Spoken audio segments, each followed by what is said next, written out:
কড়াইশুঁটির ঘুগনি। Tomato, আদা, কাঁচা লঙ্কা আর জিরের একটা পেস্ট করে নেওয়া হলো।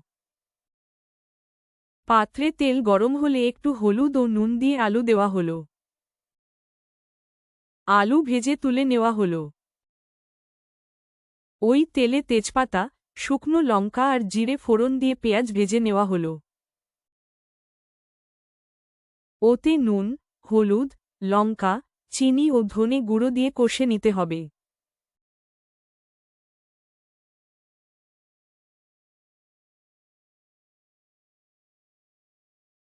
কষা হয়ে গেলে ওতে পেস্টটা দিয়ে আবার কষতে হবে। তারপর কড়াইশুঁটি দিয়ে আবার কষতে হবে। এবার ভাজা আলু দিয়ে কষে নিয়ে জল দিয়ে ঢাকা দিয়ে সেদ্ধ করে নিতে হবে। গরম মশলা ও ধনেপাতা দিলেই হয়ে যাবে ঘুগনি।